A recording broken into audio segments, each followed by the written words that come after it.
Hello friends, I am Vitaly Portnikov. Even the Belarusian dictator Alexander Lukashenko does not believe that soldiers from North Korea will participate in the Russia-Ukraine war. Lukashenko calls such a decision a serious escalation. Nevertheless, the facts that point to the possibility of such participation are multiplying. This means that for the Kremlin, it may be less about the participation of North Korean military personnel in the war, and more about the discussion that the war between Russia and Ukraine is globalizing, that soldiers from third countries are starting to participate, and that the conversation may now involve not only the supply of weapons by states involved in this war, but also soldiers from other countries.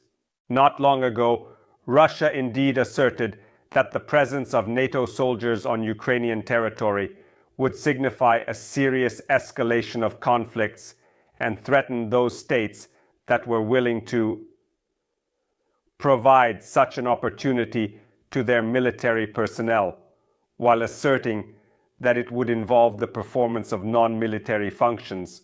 And now, it seems that Moscow is also ready to invite soldiers from North Korea to the front.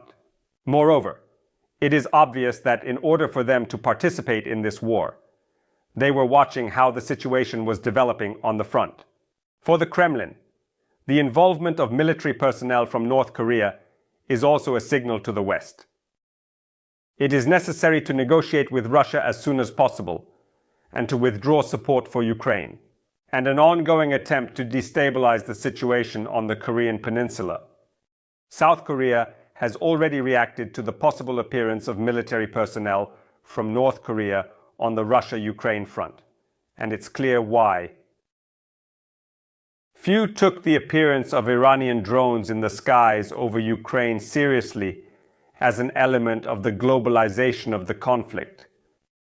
It is in vain, as Iran, when it decided to supply weapons to Russia for the war with Ukraine, was already conducting exercises that ultimately led to the expansion of the conflict in the Middle East.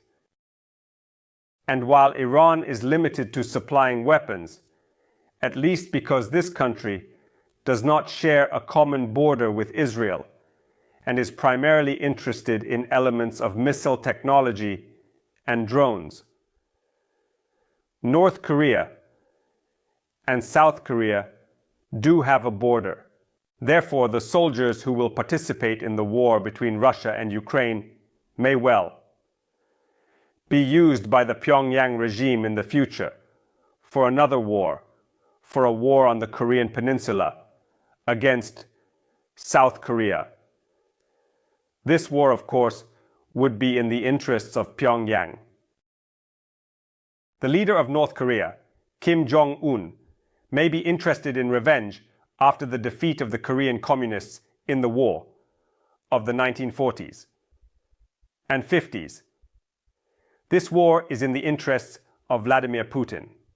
The Russian president is convinced that only the globalization of the conflict can help him achieve the necessary success in the post-Soviet space, reduce Western attention to the Russia-Ukraine war, and secure victory over the neighboring country with the subsequent integration of its territories into Russia. But it is absolutely clear that such a development of events is not in the interests of Western countries, which will have to live in a world characterized by a whole series of challenges. Serious local conflicts with unforeseen outcomes and the threat of further globalization of military actions. But is this indeed in China's interests? Putin had a meeting with Chinese President Xi Jinping during the summits in Kazan. I am completely sure that the two leaders could not have failed to discuss the very possibility of military involvement from North Korea in the war of Russia against Ukraine.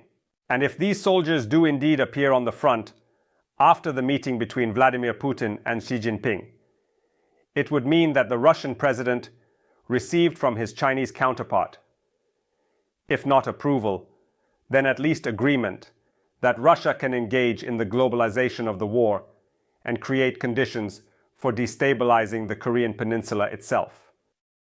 And this is indeed a bad signal for the United States and other Western countries. This is a signal that will clearly demonstrate that Russia and North Korea are not acting together with a plan for further destabilization of the modern world. Because no signal is needed here, it is already clear.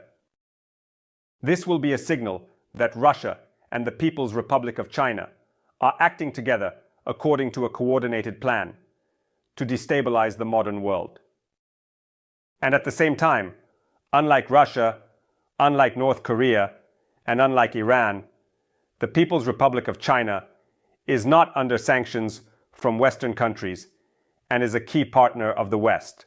The economic well-being of most Western countries depends on cooperation with China, which means that the West is practically powerless against the efforts of Moscow and Beijing today. He can only watch as Vladimir Putin, Xi Jinping, and Kim Jong-un carry out their plans to undermine international stability. Stay on this channel, subscribe to it, and support its sponsorship and promotion. Good luck.